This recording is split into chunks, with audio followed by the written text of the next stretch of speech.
C'est Doc Mayou et José. Avec le Doc et José Arsenault. Bonjour, bienvenue tout le monde dans l'émission Doc Mayou et José. Hey, vous me faites saliver, Doc Mayou. Ben oui. Vous êtes en train de parler de cuisine, là, en plus, et de recettes. Vous, cuisinez-vous beaucoup, en tout cas, avec les menus que vous m'avez élaborés? Non, ben écoute, je te dis non, mais je suis capable de faire des méchouis. Alors, c'est pour ça que ce matin, j'ai soumis à Robert Pilote un menu... Qui est à Trois-Rivières? Oui, un menu somptueux. Parce qu'on a essayé de nous faire croire, comme Marc Bibeau a reçu nos ministres, nos ministres et Jean Charest. Écoute, steak de thon puis des sushis avec une cascade de fruits comme dessert servis par des femmes en kimono. Aïe, aïe, c'est assez ordinaire, là. Une bouteille de Moët Chandon à 80$. On n'est pas dans la haute gastronomie, là, Timarc. Pour un multimillionnaire qui s'est engraissé à... Bon. Fait que c'était quoi votre menu, là? C'était quoi que vous proposiez, vous? J'espère qu'il y avait du foie gras de canard. Non, canard laqué, du lac Brome. Quand même. L'agneau de Charlevoix. Tartare. Produit du terroir en plus. Tartare d'Angus de l'Estrie. Méchoui de marcassin de Yamachiche. Accompagné d'une gelée de menthe sauvage qui a été cultivé dans des coulées autant que possible. Bien, j'attends l'invitation. Oui, et attends un peu. Pour arroser tout ça, un Pétrus d'au moins 20 ans, Château Pétrus d'au moins 20 ans. Et comme dessert, ben écoute, des bleuets sauvages du lac Saint-Jean enrobés de chocolat noir, et ainsi que des canneberges de Saint-Louis de Blenford enrobés de chocolat noir. Pour les accompagner, un cidre de glace de Rougemont. Il y a trop de sucre là-dedans. C'est une joke. Non, mais écoute, on parle de menu somptueux ou de... Écoute, mais vraiment, Doc Mayou, j'attends l'invitation. Écoute, avec beaucoup de plaisir. Peut-être que vous ne cuisinez pas, mais vous savez sûrement bien vous entourer. Hein, oui. Vous êtes bon pour bien vous entourer? Le méchoui de marcassin, je pourrais le faire. Parce que j'ai déjà fait un méchoui de sanglier en plein hiver, 31 janvier, pour passer l'an 2000. Mais là, savez-vous quoi? Oui. Je vais faire acte d'une grande humilité. Moi, je cuisine beaucoup. Mais je sais pas c'est quoi du marcassin. OK, c'est le petit du sanglier.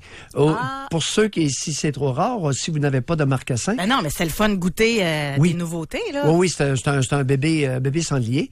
Et, puis elle a ça à Yamachiche? Oui, il y a des éleveurs. Il y a un éleveur de sangliers à Yamachiche. OK. Et, il y a des éleveurs d'autruches à Masquinongé. Bon, écoute, là, on pourrait continuer. Maintenant, si vous n'avez pas de marcassin, vous pouvez vous farcir un méchoui de porcelet. Ça va être tout aussi bon avec gelée. Et j'aime beaucoup la gelée. Avec un méchoui, j'aime beaucoup la gelée de menthe. Et surtout la menthe sauvage qui a poussé dans des coulées. Ouais. Et puis c'est ça un petit peu, là, dans votre gelée de menthe, vous mettez un petit peu de sambalolec. Et c'est excellent avec de l'agneau particulièrement. Bon, alors, agneau, ben oui. Agneau, porcelet, marcassin, c'est la gelée de menthe. Je ne sais pas pourquoi. On devrait faire un concours. Hein? Non, mais Doc Mayou et José vous invitent à souper, puis c'est nous deux qu'on va cuisiner. On a essayé de nous faire croire, on nous ment en pleine face, on a essayé de nous faire croire que Marc Bibeau avait reçu de façon somptueuse, écoute, du steak de thon puis des sushis. Non, mais c'est bon du bon thon frais. Non, là. mais il n'y a rien de somptueux. C'est du taureau. La majorité des Québécois, une fois par année minimalement, peuvent se permettre un steak de thon et des sushis arrosés d'une bouteille de champagne. Mais c'était peut-être plus rare en 2003. C'est peut-être ça la différence. En 2003, les sushis, c'était pas aussi connu qu'aujourd'hui. Puis le thon, le steak de thon, dans ce temps-là, je pense qu'il coûtait plus cher aussi. Il y a les ans aussi, il faut faire attention. Oui, à Trois-Rivières, ça fait longtemps qu'au grill, ils nous servent du steak de thon. Ça fait au moins 7 ans. Moi, je suis allé il y a 7 ans. Non, mais dans les restaurants, je comprends bien, là, mais à domicile. En tout cas, c'est pas que je veux le défendre. Loin de moi l'idée de vouloir le défendre. Là. Non, mais comme repas somptueux, on passera. Non. C'est sûr. Okay. C'est sûr. Dessert cascade de fruits. Hey, t'as peu. Si nous est arrivé, avec des affaires assez élaborées, avec au moins un peu de chocolat avec les fruits, ça, c'est déjà quelque chose. Et puis, comme dessert, avec un château d'Yquem, là, on commence à jaser. Là, tu comprends? On refuse pas l'invitation. Ça justifie la présence des gens. Écoute, on essaie de nous faire croire qu'il a reçu les ministres de façon somptueuse. Ouais. Fait qu'aujourd'hui, notre émission, c'est quoi votre meilleure recette? Non, c'est une joke. C'était juste une parenthèse qu'on faisait. Non, mais qu'on ne nous prenne pas pour des... Et au Québec, il y a des belles choses. Alors, Montréal a besoin des régions, ne serait-ce que pour s'alimenter. Hey, juste une petite parenthèse, êtes-vous resté surpris d'Apollo? Giovanni. Ben, écoute, c'est plein de monde. Non, c'est plein de monde qui mente comme il respire. Beau mentir qui vient de loin. On dirait qu'on est dans une ère spéciale. Hein? On est vraiment dans un grand ménage, là, ces temps-ci. C'est capoté. Oui. Gilbert Sicotte, là, puis ça se fait tout sur la place publique. Gilbert Sicotte, semblerait-il, qui était assez disciplinaire, assez brusque avec ses élèves. Giovanni, lui, paquet de menteries incroyable.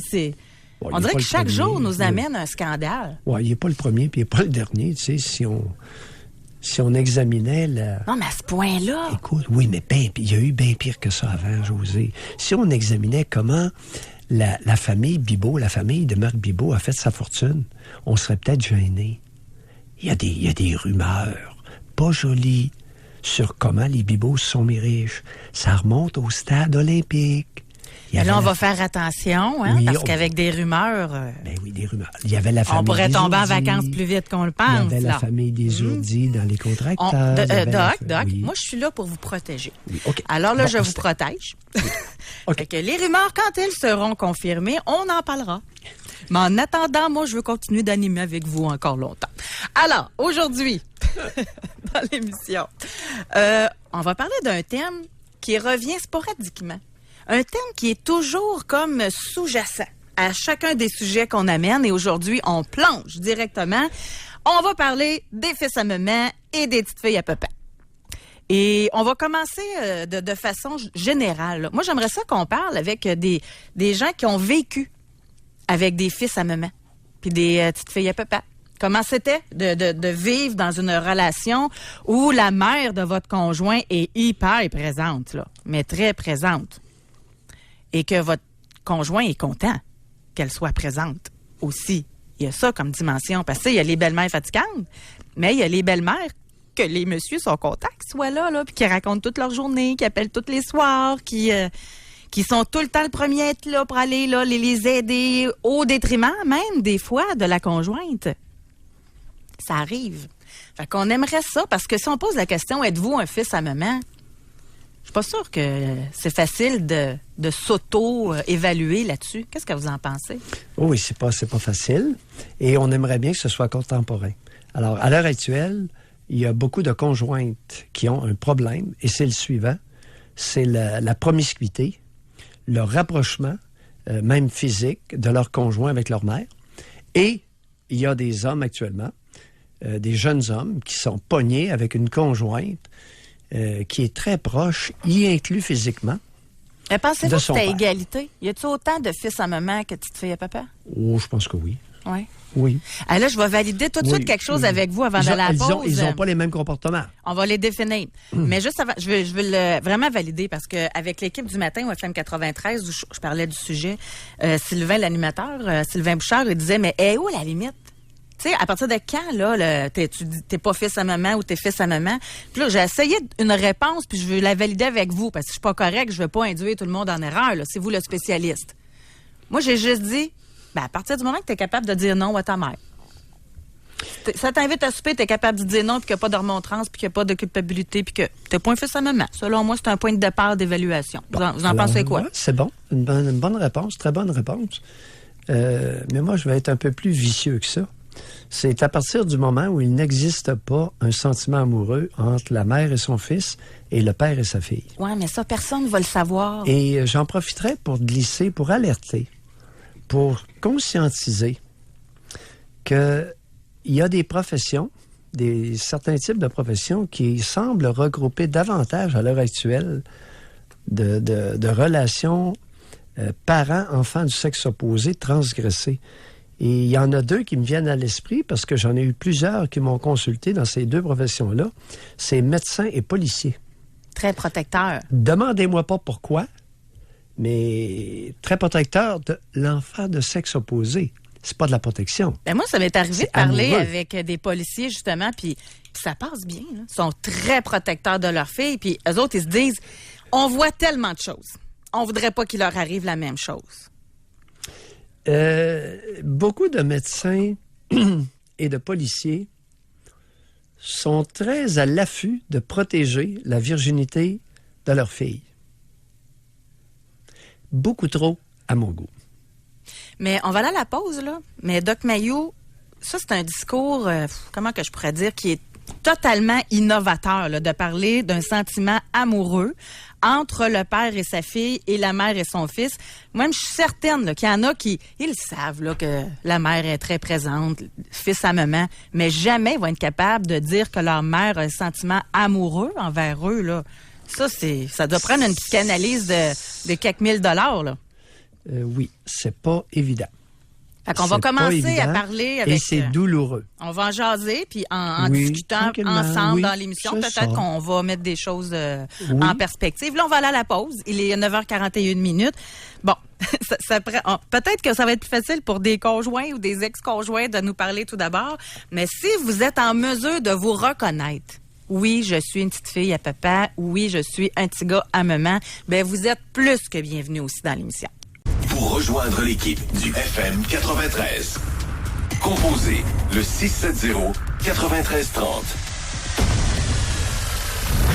Jusqu'à 11h, au réseau Cogeco. Doc Mayou et José. Arsenault. Avec le Doc et José Arsenault. Alors, aujourd'hui, dans l'émission, nous allons parler des fils à maman et des filles à papa. Et on aimerait ça vous entendre. Je sais, c'est pas une émission facile. Hein? On vous demande pas de témoigner justement sur des recettes incroyables. On vous demande de parler de vous, de votre vécu. Alors, c'est vraiment pas simple. Et d'aborder ce sujet-là, comme je le dis, peut-être qu'au début, parler avec des conjoints, ça va être, je sais pas, plus facile. Parce que les conjoints héritent d'un problème très désagréable. Ouais, parlez-nous justement la description, la différence entre fils à maman et fille à papa, là. Ben, écoute, c'est une relation de grande proximité, de proximité malsaine, qui n'a jamais évolué. Et souvent, c'est ému par un sentiment amoureux. Il y a un amour fou. C'est ma chérie, ma princesse, l'amour de ma vie. Et j'entends des hommes, des pères qui parlent ainsi de leur fille. C'est épouvantable. L'amour de ma vie. Et il y a beaucoup d'hommes, beaucoup de pères à l'heure actuelle qui préfèrent de loin leur fille à leur conjointe. C'est épouvantable. Ça met la fille dans une situation horrible. C'est ça que je voulais vous amener. Ça peut-tu amener un sentiment de compétition entre la mère et la fille? Voyons, ça dégénère. Oui, il y a beaucoup de pères nouvelle vague, les pères modernes, les pères contemporains. Il y en a beaucoup qui commencent ça. La petite fille est tout petite, elle a 7-8 ans, puis... ma chérie, ma princesse. Ça commence jeune, c'est ça. Là, il y a minouche, mais il minouche beaucoup plus la petite que la grande. C'est là qu'est le problème. La grande devient folle, elle voit ça, là. À un moment donné, elle en a plein le casse.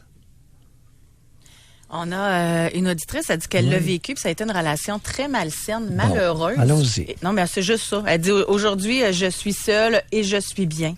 Oui. Mais, voyez, on en a une autre. Elle dit, je termine bientôt ma 17e année et je n'entreprendrai pas une 18e.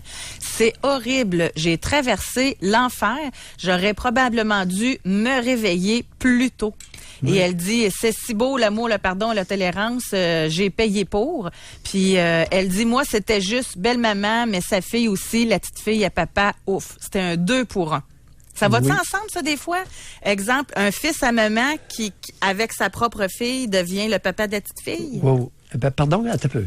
Parce qu'elle a dit qu'elle avait le 2 pour 1. C'était un fils à maman. Oui. Mais leur fille est devenue la petite fille à papa, donc son conjoint, là. Ah oui, ça transgresse d'une génération à l'autre. Alors, la transgression sexuelle dans la relation parent-enfant de sexe opposé se transmet culturellement d'une génération à l'autre. Ben oui. C'est pour ça qu'on en parle ce matin pour arrêter ça. Mais c'est parce qu'ils pensent que c'est normal. Là, je sais, c'est une drôle de question, mais ils pensent-tu que c'est correct? Il l'aime, sa fille, il n'y a rien de mal là-dedans? Je l'aime, docteur! Vous comprenez pas comment je l'aime! Ben oui. Et, sais-tu une chose qui n'existait pas maintenant, qui est courante? C'est le voyage annuel avec sa fille chérie. Et là, il est arrivé, on m'a raconté qu'il arrive des drôles de situations, entre autres à Cuba, où le père amène sa fille à Cuba pour une semaine. Elle a 20 ans, 21 ans, 22 ans, 18 ans, ou au Mexique. Et là, on arrive à l'hôtel. La chambre d'hôtel a un lit. Mais même à 2 lits, vous n'êtes pas pour ça. Dans ce niveau, on avait une auditrice qui nous avait téléphoné. Elle était fâchée après vous. Elle disait, voyons donc, il n'y a rien de mal là-dedans. Je fais ça une fois par année avec mon père. On va dans le sud, puis on couche dans la même chambre, mais dans des lits séparés. Ouais, ben le problème, c'est que ça n'avait pas été planifié avec 2 lits. Alors là, vous arrivez, ma cliente me raconte, on arrive dans la chambre d'hôtel, il y a un lit. Ah, ben là. Alors ma cliente dit non. Non. Elle a toujours bien pas couché avec, là. Ça a pris une couple d'heures, puis ils ont été obligés de dégager une autre chambre où il y avait 2 lits. Mais ça a pris une couple d'heures. Mais vous pensez que le père avait prévu ça, là? Ben voyons, c'est minimal, ça. Ben oui. Écoute, dormir dans le même lit que sa grande chérie de 20 ans. Hey, Doc, José, c'est l'extase. Doc Maillot, on va aller au téléphone tout de suite. On en a un qui s'auto-dénonce. OK, on va l'écouter. Nous avons François de Saint-Georges-de-Beauce. Bonjour, François. Bonjour. François. Oui. On vous écoute. Bon, moi, je suis un ancien fils à maman. Oui, allez-y. Je viens du milieu agricole. Oui. Bon, j'ai 32 ans. Oui. Puis, aller jusqu'à peu près 22 ans, j'ai été vraiment, comment je dirais, sous le joug de ma mère. Ça ressemblait à quoi? Ben, tu sais, en milieu agricole, c'est vraiment serré. Je travaille avec mes parents sur la ferme. Puis, c'est ma mère comme la chef. Mon père, c'est le chef de l'entreprise, mais c'est ma mère la chef par en arrière. Fait que j'étais tout le temps comme à attendre son approbation avant de prendre des décisions sur le plan personnel.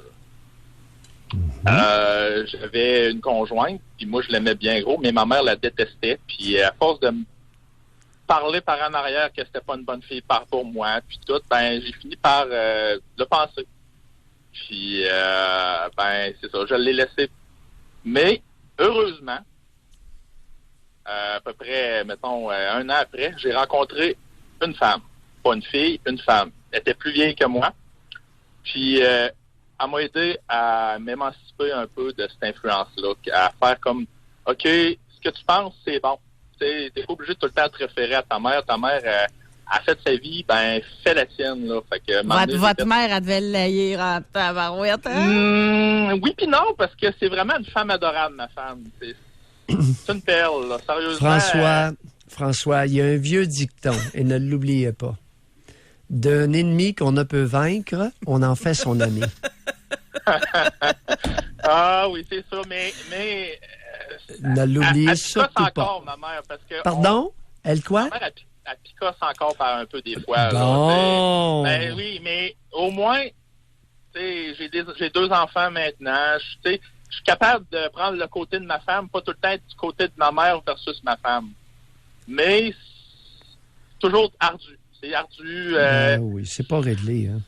Ben, c'est réglé, mais c'est pas réglé en même temps, tu sais. François, soyez honnête face à vous-même. Si c'est ardu, c'est pas réglé. Bon, c'est larvé. On appelle ça larvé. C'est en sourdine. La bonne femme est capable d'être hypocrite. On est d'accord? Ah, ben, ça, c'est sûr. Oui, mais Doc, moi, ce qui m'intéresse, là, c'est pourquoi c'est vous. Moi, j'ai l'impression que là, vous êtes capable de le rationaliser, mais en dedans de vous, c'est plus fort que vous, là, ça vous bouleverse encore un peu. Mais qu'est-ce qui fait que votre mère, elle a autant d'influence? Comment ça s'est construit que vos décisions personnelles, faut qu'elle soit d'accord? Ah, ben, elle a été de même, je pense, avec sa famille. C'est une famille de gens très insécures qui ont toujours voulu avoir François, s'il vous plaît. J'osais poser une question très simple. Laissez faire la famille, vous... Non, mais ça part de loin, elle non, partez de moins loin, là. Non, ça part pas de là. Non, ça part de votre naissance. Laissez faire les ascendants. Bon, OK. Ben, depuis que je suis jeune, tu sais, fais attention à ça, fais attention à ci, t'as fait ça, tu sais, t'es sûr que tu peux faire ça. Fait que, tu sais, c'est tout le temps un petit peu, par petit peu que, ben, tu finis par dire, peut-être que ma mère a raison, peut-être que, ben, c'est ça. À force de te faire dire, des fois, tu finis que tu doutes un peu de toi-même, de ton potentiel. Oui, et plus, continuez. Bon, physiquement, elle vous traite comment? Jamais violenté. j'ai déjà reçu des claques sur les fesses quand j'étais jeune, là, tu sais. Puis culotte levée, culotte baissée? Quelques fois culotte baissée parce que j'étais un petit garçon qui avait beaucoup d'énergie, fait que elle a comme assis son autorité comme ça. Hey, vous avez 32 ans. Moi, je vais juste faire une parenthèse. Chaque fois que vous posez la question, Doc Mayou, culotte baissée ou culotte montée, je me dis toujours, franchement, ça devait être dans le vieux temps que c'était comme ça, culotte baissée. Mais là, vous avez 32 ans. On est dans le très contemporain. Ça veut dire que ça se fait encore. Ça veut dire qu'il y a des mères qui baissent les culottes pour donner des tapes ses fesses. Ben oui. Puis elle se fait une fierté même quand elle en parle. Genre, je vous ai bien élevé, je vais me donner des tapes quand ça marchait pas, puis tu sais, je suis une petite bosse, puis je suis totalitaire. Puis... D'après vous, pourquoi baissait-elle? Entre quel âge et quel âge elle a baissé vos culottes? OK, pour aller jusqu'à, mettons, 6-7 ans, là. De quel âge à quel âge qu'elle baissait vos culottes? Je peux dire que ça a commencé à l'âge que les petits garçons testent l'autorité, là, 3-4 ans, là, qui testent les limites. Ben, moi, j'ai testé les limites aussi, là, fait que... Oh non, regardez, François. Qui vous a vendu la salade infecte que vous venez de nous servir? Un enfant de 3-4 ans. J'ai testé l'autorité de mes parents à 3-4 ans, François. Ça vient J'ai des enfants moi-même, personnellement, puis j'ai un petit garçon, justement, de ça, 3 ans. Ils nous testent, là, les enfants, là. Je les frappe pas, mes enfants, moi. Je suis capable de dialoguer avec eux autres, là. Je veux pas les frapper pour m'assurer d'avoir qu'ils aient peur de moi, mes enfants, là. Non, revenons à vous. Alors, vous prétendez qu'à 3-4 ans, vous avez testé l'autorité de votre mère? Ben, les petits garçons de 3 ans... François, écoutez. Vous n'êtes pas habitué. Ça paraît que vous n'avez pas été entendu. Écoutez bien. Parce que c'est très pointu, là. Puis vous n'êtes pas habitué d'écouter. Vous n'avez pas été écouté, vous n'écoutez pas. OK. Vous avez dit, j'ai testé l'autorité de ma mère à 3-4 ans. Oui. Est-ce que c'est un souvenir personnel ou si on vous a fourré ça dans la tête? Elle vous a fourré ça dans la tête? Ben, j'ai des souvenirs d'avoir eu des claques, puis je me rappelle comment que ça a fait mal, oui. Mais l'âge exact, je le sais pas, mais ça, c'est sûr que je me Non, mais l'expression... Moi, je vais vous aider, là, OK, François?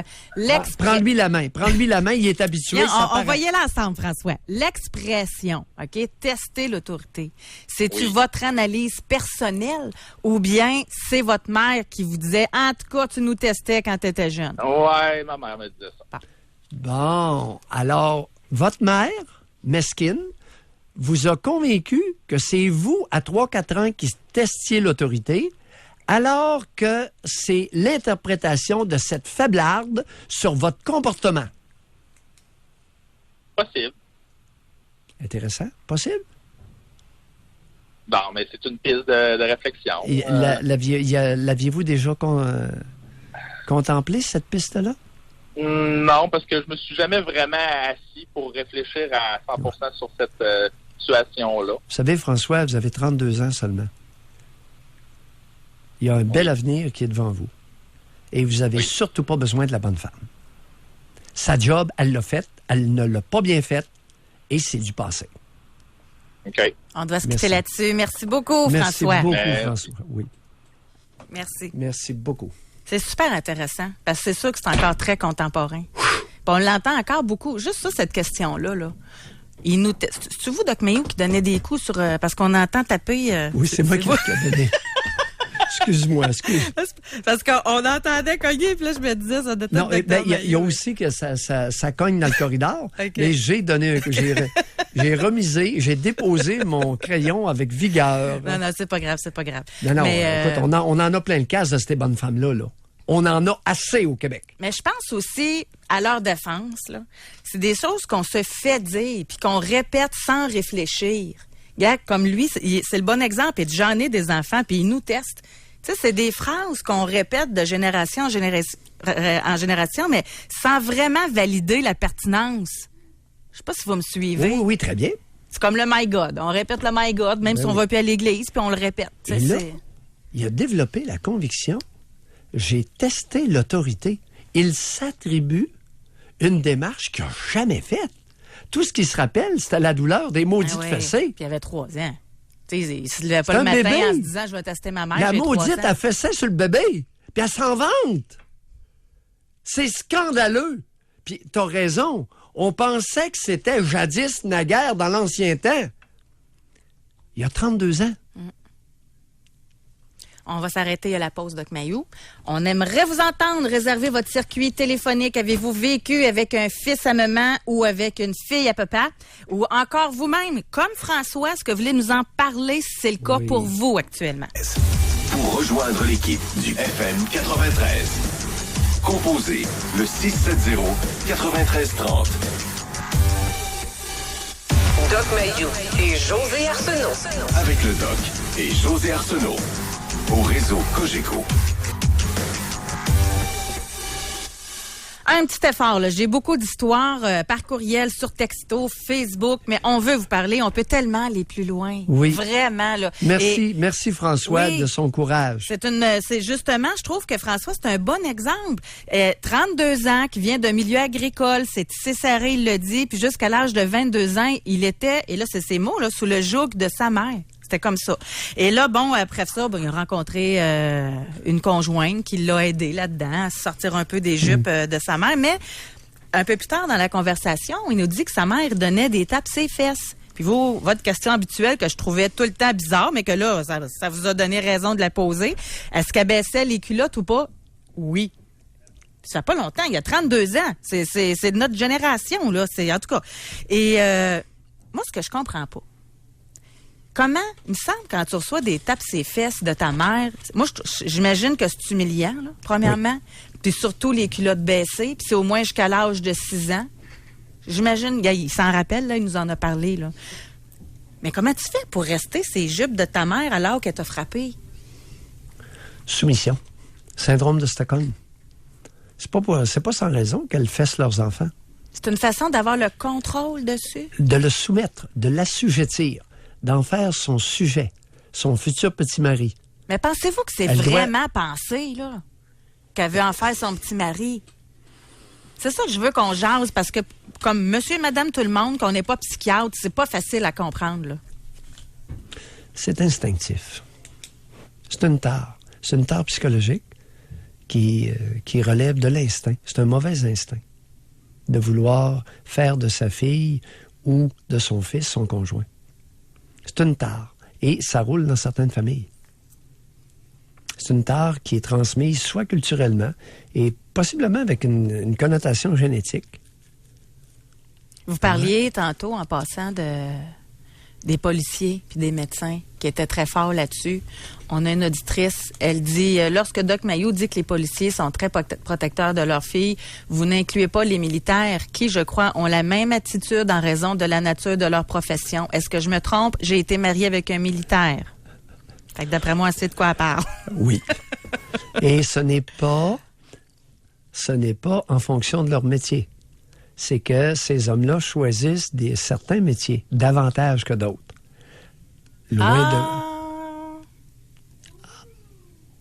OK. Ça me fait penser à quelqu'un qui a une diote à la parole facile. Toi, c'est parce que tu fais de la radio. Je dis non, je fais de la radio parce que j'ai la parole facile. Voilà. C'est un peu ça, voilà. Là. Je vais lire un cas. Et loin okay? de moi, on va être clair ce matin. Ce ne sont pas tous les policiers, tous les militaires, tous les médecins qui transgressent la relation père-fille. Mais il y en a probablement plus dans ces professions-là que dans d'autres professions. Écoutez bien ça. Oui. Une auditrice. Vivre avec un fils à maman était pour moi comme être assise sur un siège éjectable en tout temps. Une belle-mère qui se pointe sans cogner chez toi pour voir son fils, se rend dans ta cuisine pour que tu saches qu'elle est présente et pour te dire « Fais des patates avec ta viande pour souper, mon fils aime ça, mets un peu de lait chauffé pour les piler. » J'ai 40 ans en passant. Si je ne dis pas merci, elle prétend à haute voix que je suis de mauvaise humeur et mon conjoint me boude pour 24 heures. Bien sûr, il lui dit merci à ma place. Un jour, nous avons été chercher de l'aide pour sauver notre couple car l'histoire des patates n'est que très banale comparativement à tout ce qui s'est passé en 10 ans. Je sais, on m'a dit que j'étais quelqu'un de peut-être trop conciliante. Suite à cette aide reçue, mon conjoint s'est excusé à moi et a vraiment changé. Mais la maman, ouf, elle l'appelait au travail, lui envoyait des messages. Lui ne répond pas assez souvent pour elle. Elle revient donc chez nous sans avertir et doit cogner puisque la porte est maintenant barrée en tout temps. Vient le confronter devant nos enfants et lui dicte qu'il doit lui répondre lorsqu'elle envoie des messages. Au final, elle a larme à l'œil. Ça cogne encore dans votre studio en passant. Oui, ils font des réparations dans le bloc. Bon, on pourrait-tu les avertir qu'on a une émission de radio? Voyons, ça n'a pas de bon sens, là. Oui, Vous avez tout qu'un studio sonorisé, vous autres, hein? Ah, écoute, en non, tout cas, il n'est pas insonorisé. Au final, oui. Elle a la larme à l'œil, oui. Fait la lippe et mon conjoint semble se sentir sous stress. Il baisse les yeux et ne parle pas. Elle quitte en lui disant qu'elle l'aime. Lui me dit à moi qu'il est vraiment tanné de son comportement, mais elle est incapable de lui dire à elle, je ne peux être que de soutien pour lui. Ben oui, écoute. Oui. Il y a des mères, c'est ça. Il y a des mères qui sont amoureuses de leur fils et ne le laisseront pas aller dans les bras d'une autre femme. Là, c'est une bataille, là. C'est une bataille à vie, c'est une bataille rangée. Elle entre sans cogner, elle est disgracieuse et ce que tu viens de décrire n'est pas anecdotique, fréquent au Québec. 30% des couples. 30% de ceux 30%? qui... Minimum. 1 sur 3 qui vit en vie commune est pogné dans une histoire comme ça. Un ou une, là. Oui. Moi, je pourrais pas endurer ça. Sérieusement, je serais pas capable. Ben oui. Ouais, on va aller à la pause, Doc. On va appeler à Trois-Rivières parce qu'on va tout perdre nos auditeurs. Je vais y aller, okay? là. Je vais y aller leur dire. Écoutez. Parfait. On va à la pause. On va régler le problème de cognage de porte. Oui. Puis on revient tout de suite après. Pour rejoindre l'équipe du FM 93, composez le 670-9330. Doc Mayou et José Arsenault. Avec le Doc et José Arsenault. Au réseau Cogeco. Hey, je vous remercie tellement, les auditeurs, là. Ceux qui sont en ligne, c'est pour se auto-déclarer fils à maman. Je trouve ça vraiment merci là, de votre confiance. Et juste avant d'aller parler avec Gabrielle, Mathieu, je veux juste revenir sur l'auditrice précédente. Oui. OK? Elle, c'est capoté, là, parce que si vous l'avez manqué à l'an podcast, c'est toute qu'une histoire de fils à maman. Puis elle a vécu ça avec son conjoint. Puis en terminant, elle disait, là, la mère, finalement, qui revient parce que son même, elle est consultée, là. Puis là, son conjoint, il a compris de quoi. Et là, la mère qui revient, la larme à l'œil, fait la lippe. Mon conjoint semble se sentir sous stress. Il baisse les yeux. Elle quitte en lui disant qu'elle l'aime. Lui me dit à moi qu'il est vraiment tanné de son comportement, mais il est incapable de lui dire à elle. Pourquoi? Parce que c'est pas classe encore. C'est pas, non, il l'aime. C'est un amour mutuel. Non, mais ça se peut qu'il aime sa mère, là. Il l'aime. Ben, c'est normal. Il l'aime. Non, attends un peu, t'as pas compris. Il l'aime autant, sinon plus, que sa conjointe. Le sentiment amoureux est réciproque dans ce cas-là. La mère aime son fils, est amoureux de son fils, et le fils a été longtemps amoureux de sa mère. Elle l'est encore. Il est déchiré entre deux femmes. C'est pas drôle, là. C'est pas drôle pour personne, honnêtement. Ni pour lui, ni pour sa conjointe. Ben, en espérant qu'elle ne reproduise pas qui ont des enfants, le comportement sur les enfants. Là. Prévisible. Alors, ce que le père vit avec sa mère, il le reproduit avec sa fille. Ça, je peux... OK. On a une histoire... Ben voyons donc... Il y en a un que ça s'est réglé il y a une semaine à qui on va parler. Puis là, Mathieu, lui, ça s'est réglé il y a 2 semaines. On est dans le très contemporain. Oui. Mathieu nous appelle de Rimouski. Bonjour, Mathieu. Allô, ça va bien? Mathieu. Ça va bien? Ben oui, ça va bien. Moi, ça va bien, Mathieu. Vous avez 24 ans. Allez-y. Oui, c'est en plein ça. Ben, dans le fond, tout d'abord, j'aimerais vous féliciter pour votre bonne tribune. Merci, Mathieu. Parce que vous faites une bonne éducation sociale, dans le fond. Oh! Puis moi, qu'est-ce qui est arrivé, c'est que ma blonde, dans le fond, elle vient de partir parce que j'habitais avec ma blonde, ma mère, puis les 2 enfants. Oui. Et puis, avec toutes les choses, des fois, que vous dites sur les mères et tout ça, m'avez fait vraiment prendre conscience de bien des choses. Tu sais, quand vous dites juste le fait que ma situation est un petit peu compliquée, dans le fond. Parce que ma mère n'a pas tout le temps été rose avec ma conjointe. Puis, tu sais, quand vous dites il y a tout le temps comme un genre de conflit entre les mères et les conjointes, mais c'est totalement vrai. Oui. Dans mon cas, ma mère a manqué souvent de respect à ma conjointe. Concrètement, ça ressemblait à quoi, ce manque de respect-là? C'était malsain. C'était vraiment malsain. Avez-vous quelques exemples concrets, Mathieu, à nous donner?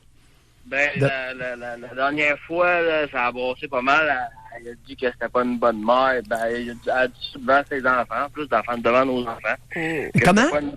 Que c'était pas une bonne mère. Parce que, oui, sur quoi se basait-elle? Pour dire à votre conjointe qu'elle n'était pas une bonne mère? Ben, parce que ma blonde a vécu des trucs auparavant. Là, elle a été victime de violences conjugales. Puis elle a dit qu'elle avait mis, dans le fond, ses enfants dans une situation de violence. Attends un peu, quel âge a votre blonde? Ou avait votre blonde? 25 ans. Elle avait 25 et elle a des enfants qui ne sont pas de vous. Oh oui. Un qui n'est pas de moi, puis un qui est de moi. OK. Donc, moi, je l'ai pris comme si ça serait la mienne, parce que son père, Oui. il n'a pas toujours été présent. OK. Alors, un de vous, un pas de vous. Et qu'est-ce que lui reprochait votre sainte mère? Ah non, c'est pas une sainte. Oui. Qu'est-ce qu'elle lui reprochait concrètement, là? Ben, dans le fond, je sais pas, c'est comme si elle serait jalouse de elle. Oui. Qu'est-ce que vous avez entendu ou vu? Ben, c'est ça le problème, c'est que à toutes les fois que je franchissais le pilote, elle avait le sourire d'en face, puis tout ça se passait toujours quand j'étais pas là, pour pas que j'aie quelque chose à dire. Tu sais, c'est vraiment mesquin, là. Êtes-vous en train de dire que votre mère, c'est une maudite hypocrite?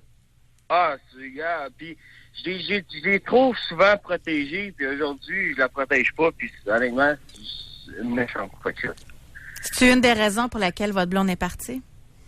Oui, c'est en plein la raison pour ça. Elle était tannée de vivre avec. Puis moi, tu sais, je veux dire, j'ai été niaiseux, tu sais, je m'ouvrais pas toujours les yeux, tu sais, toutes les situations de conflit entre elle et ma mère, entre ma conjointe et ma mère, moi, j'étais pas là. Et pourquoi votre mère vivait avec votre conjointe, vivait avec vous deux?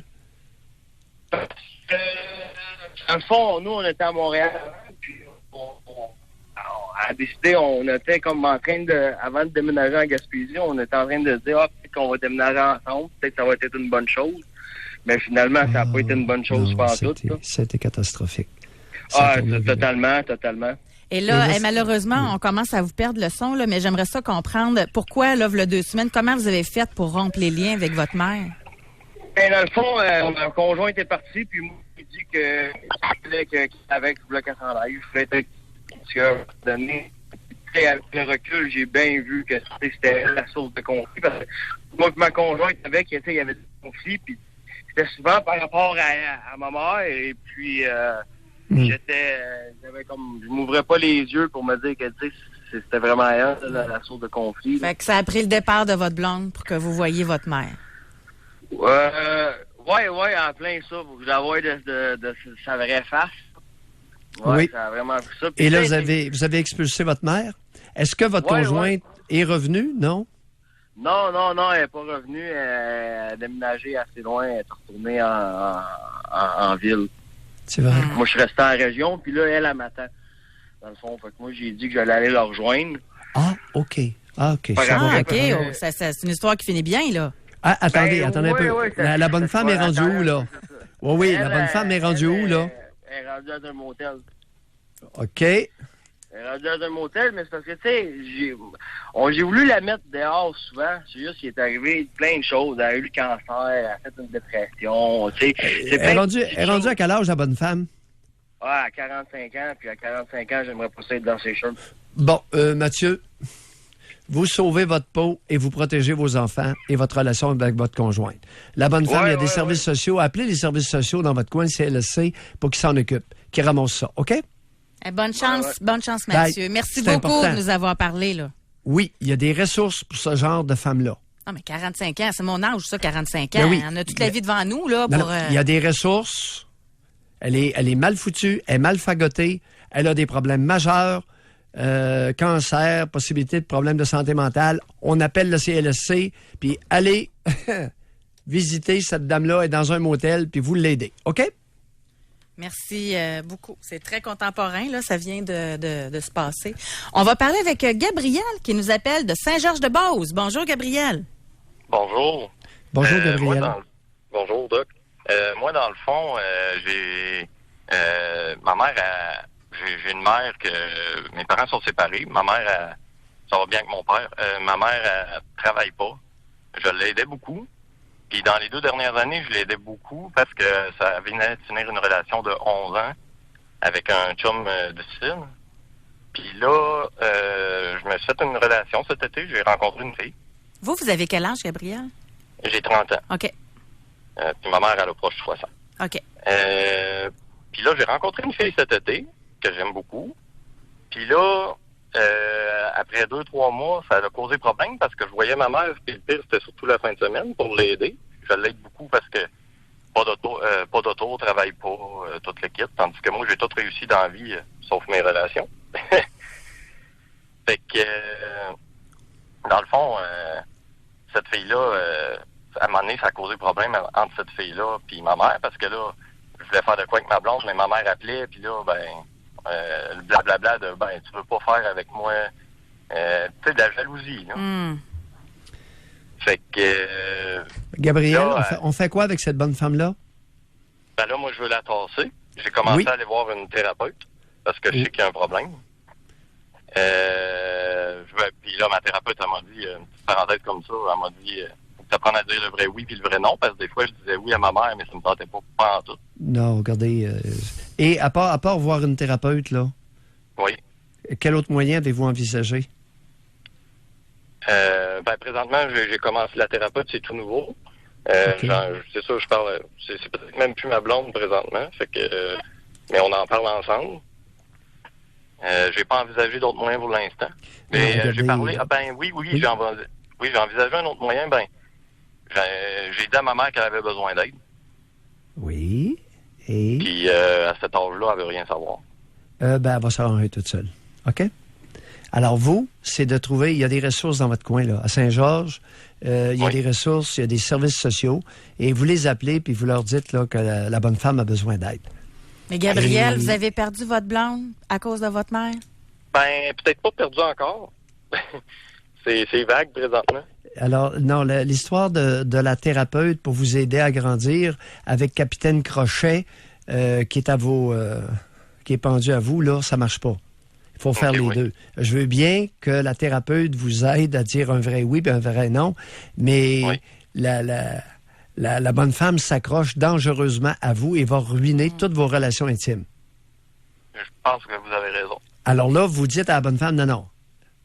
Tu sais, vous avez 30 ans, vous êtes un homme, hey, appelle à telle place, je les ai appelés, ils ont des services pour toi. Merci, bonsoir, et vous la bloquez dans votre cellulaire. OK, oui. Correct? Oui, merci du conseil. Bye. Oui. Merci, Gabriel. Permission. Merci. Le programme PIP s'applique, José, à toutes sortes de relations, entre autres aux relations amoureuses mère-fils. Elle s'accroche après, puis elle veut pas être autonome. Hey, elle a réussi à même pas apprendre à conduire l'auto. As-tu réalisé? Elle conduit pas l'auto! Elle n'est pas capable d'aller faire ses commissions. Moi, je trouve ça tellement triste. Tu sais, c'est des jeunes garçons. On doit aller à la pause. J'espère tellement que Carl va patienter. Mais c'est des jeunes garçons que les mères s'accrochent à eux, puis dans les deux cas, là, les blondes sont parties, mais là, ça se peut que ça revienne. C'est juste la mère qui est trop dans l'équation. Puis la thérapeute qui lui dit qu'il doit apprendre à dire un vrai oui puis un vrai non, mais la bonne femme s'accroche à ses baskets à tous les jours. Mais là, c'est tout le sentiment de culpabilité qui doit être là, hein? Parce qu'elles sont bonnes pour ça, là, les faire sentir coupables. Oui, mais Gabriel, tu m'as entendu tout à l'heure. Le conjoint qui était sous stress, Gabriel, elle l'aime beaucoup, son Gabriel, mais il l'a aimé beaucoup aussi. Ça me ment. Il l'aime encore un petit brin. Mais c'est pas évident.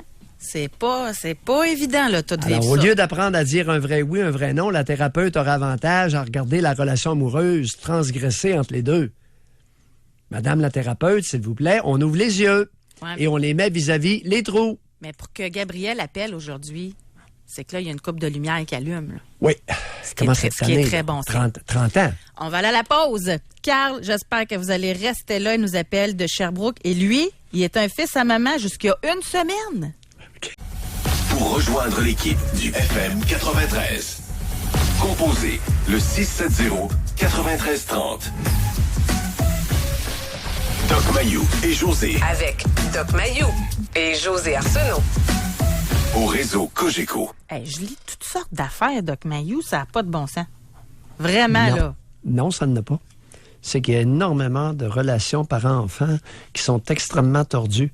Alors, j'ai toujours dit, José, que les bons parents étaient minoritaires au Québec. Les parents raisonnables sont minoritaires au Québec. Oui. Donc, à des degrés différents, la majorité des parents sont tordus, allant de un peu à beaucoup. Carl, est-ce que vous êtes encore là? Carl? Oui. Bonjour. On vous écoute. Ça va bien? Oui. On vous écoute. Allez-y, on vous écoute. Ben, pour faire simple, dans mon cas, ça a été de grand-mère, de fils à grand-mère à fils à maman, mais je me suis accroché à grand-mère parce que maman a posé une autorité que je m'opposais beaucoup. Mais le fait est que tout ce gros melting pot-là a fait que j'ai pas vraiment appris dans une famille monoparentale à m'assumer, l'estime de soi.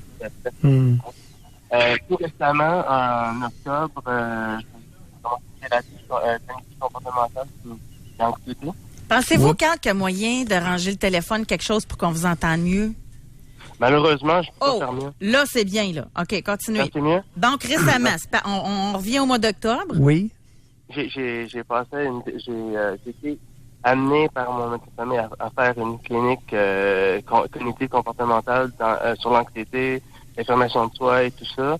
À travers ça, j'ai été chercher de l'aide vers une thérapeute individuelle. Puis c'est tout récemment que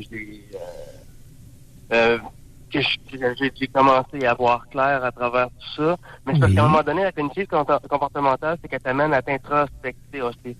À te poser des questions, à savoir ce que tu veux, comment réagir, comment interagir aussi. Puis à un moment donné, j'étais chez ma mère récemment, puis elle essayait de dire que j'avais peur de mon épouse. Pardon, que vous aviez peur de quoi? Que j'avais peur de mon épouse, que j'avais peur de son autorité, que tu sais. Puis à un moment donné, je l'ai regardé, puis j'ai dit, sais-tu, j'ai aussi peur de ma femme que je peux avoir peur de toi. Parce que la façon que tu interagis, la façon que tu fais les choses, ça me convient pas. Puis je lui ai expliqué les choses que j'avais apprises en thérapie cognitive comportementale aussi. Oui. Des choses que je devais lui dire pour que notre relation entre elle et moi s'améliore. Parce que j'avais pris conscience de beaucoup de choses dans mes affaires. Moi, j'ai 2 enfants, puis ce qui est sûr, c'est que mes enfants ne vivront pas ce que moi j'ai vécu. Alors, voilà. Vous avez quel âge, Carl? 35 ans. 35. Et vos enfants sont rendus à quel âge? 2 et 5. 2 ans et 5 ans. Ouais, c'est intéressant. Dans vos thérapies, qu'est-ce qu'ils vous ont recommandé par rapport à votre relation avec votre mère et votre grand-mère? Ben, en fait, ils m'ont surtout amené à décrocher de ce qui était la peur, de ce qui était moi, ma personne, puis d'aller chercher ce qu'il y avait de meilleur en moi, tu vois. Oui, je veux bien, mais vous savez, ça m'inquiète beaucoup, ça, qu'on mette uniquement l'accent sur vous, sur votre force personnelle, sans vous aider à affronter l'ennemi, qui est votre mère et votre grand-mère. Ah, mais la grand-mère est décédée de toute façon. La mère, j'y ai vu personnellement. Elle est morte? Pardon? J'ai dit la mère, j'y ai vu personnellement. C'est-à-dire? Ben, que je lui ai parlé de front la semaine dernière. Oui, mais ça, écoutez... C'est mal connaître la bonne femme, non, là. mais ça veut dire quoi, parler de front? Vous avez dit, cette on se voit plus? C'est quoi, parler de front? Non, mais je lui ai pas dit qu'on se voyait plus, mais je lui ai dit que... je lui ai dit que la façon qu'elle faisait les choses ne me convenait pas. Oui, et quelle a été sa réaction, oui? Ben, elle était stupéfaite, désarmée, complètement surprise de voir que j'avais sorti ça. Oui, elle était stupéfaite. Elle a-tu pleuré? Oui. Elle était stupéfaite. Elle a été étonnée. Étonnée. Elle a été étonnée que je sorte ça. Renversée, que son amoureux les conduise. Quelle sera sa vengeance maintenant? Ça va bien aller. Moi, je pense que ça va bien aller parce qu'on est un couple très, très... Carl, oui, non, Carl, non, ça ira pas bien. Non, je vous préviens. À des degrés différents, elle va tout faire pour vous reconquérir. Et ça pourrait être laid. Dans bien des cas, c'est laid. C'est hypocrite. Elle pourrait redoubler d'ardeur, devenir harcelante et extrêmement hypocrite, allant même jusqu'à utiliser vos enfants contre vous ou contre leur mère. À ce point-là. Vous auriez avantage à allumer, mon Carl. Vous avez affronté une femme qui est votre mère dans un système matriarcal. Vous avez pris la bouchée grosse. Vous avez besoin d'être fort intérieurement. Je vous préviens. D'accord. La matriarche est pas de bonne humeur. Et une matriarche qui est de mauvaise humeur, c'est dangereux. D'accord. Hypocrisie, vengeance, à long terme. OK? Bonne chance, Carl. Oui. Merci de nous avoir parlé. Les thérapeutes ne l'ont pas prévenu. Ils l'ont pas prévenu. Le danger est là. Tu grandis, puis tu la confrontes. Puis... C'est mal connaître la matriarche. Elle va peut-être bouder aussi. Non, ça, c'est pas grave. Non, mais ça va peut-être l'éloigner. Temporairement. C'est le rebond qui est à craindre. Et celles qui m'écoutent ce matin savent très bien ce dont je parle. Elles l'ont toutes fait. On a une auditrice, elle dit « Oh, que Doc sait mettre les mots sur notre réalité. Merci de nous comprendre. Je n'appelle pas par mesure de confidentialité. Comme je disais il n'y a pas longtemps, la mort du beau-père a renforcé le lien qui s'était pourtant diminué. Bingo, c'est en plein ça, hypocrite, et a même demandé à mon fils ce que j'avais de plus qu'elle. » Aïe, aïe! José, c'est sans limite. Sans limite au Québec. Mais pourquoi mettre en opposition l'amoureuse de son fils et elle? C'est quoi le rapport? Il y a un pourcentage certain de femmes au Québec qui sont des cervelles d'oiseaux. C'est pas Mayou qui l'a dit. Ça fait quoi? Elles font pitié. Je l'emprunte à Bernard Landry, celle-là. Non, mais elles font pitié, Doc. Pardon? Elles font pitié, là. Mais, tu sais, c'est... Hey, réalises-tu? C'est dangereux, José, d'avoir pitié d'une cervelle d'oiseau. Mais faut-tu qu'elle soit malheureuse pour faire ça? Mal dans sa peau, manque d'estime? Non, elle n'a pas de jugement. Mais c'est méchant, là. Bon, voilà. Non, mais tu peux être méchante puis faire pitié d'être méchante de même. Non. Mais non, c'est dangereux d'avoir pitié d'une femme méchante. Oui, c'est ça le problème. C'est pour ça que les filles s'y reviennent tout le temps, parce qu'elles font pitié. C'est ça, hein? C'est dangereux. On ne doit jamais avoir pitié d'un être méchant. Un être méchant... Je comprends. Un être méchant est à tenir à distance ou, dans certains pays, ils les abattent. Hey, je vais vous lire de quoi, là? J'en reviens pas. On va aller à la pause après. J'aimerais vraiment, les auditeurs, que vous continuiez, parce que grâce à vous, là, on voit des choses qu'on n'aurait jamais vues, là, et entendues. Une auditrice, elle dit « Mon ex était un vrai fils. » C'est toujours « était », hein? « Était un vrai fils à maman. Il avait 40 ans. La maman faisait tous ses lunchs séparés, marqués des journées de la semaine. Elle payait toutes ses factures parce qu'elle avait accès à son compte de banque et venait chez nous faire le ménage et le lavage.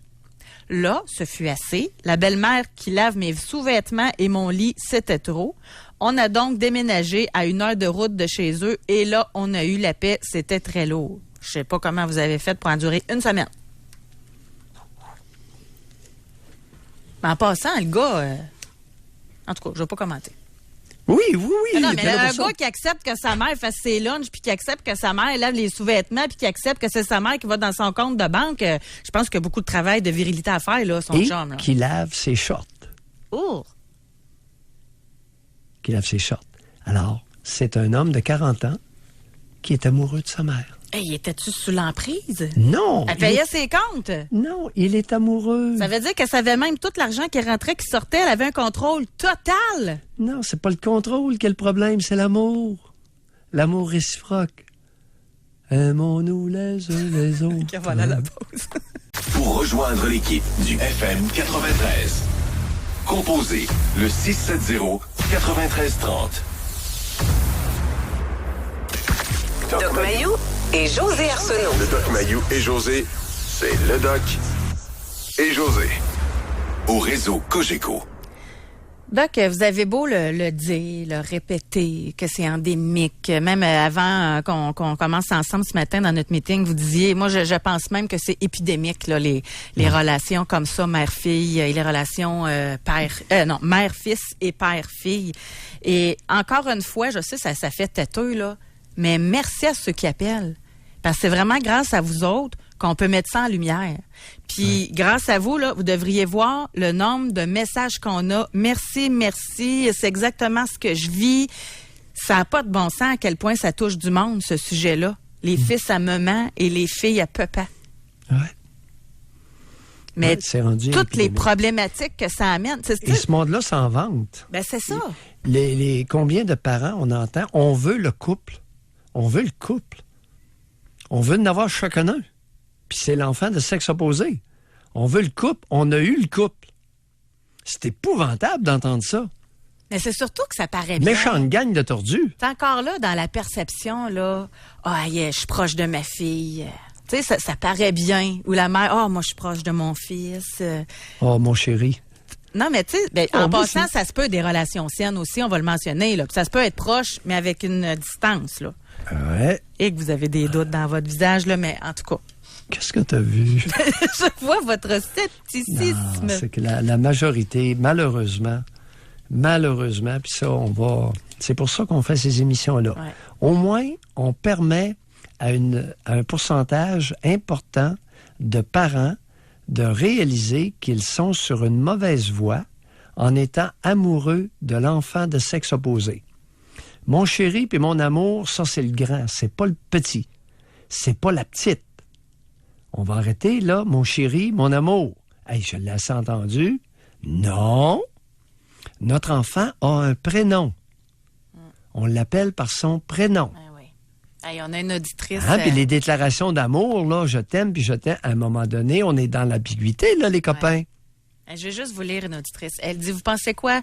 Une mère qui parle à son fils de 60 ans et qui l'appelle encore garçon.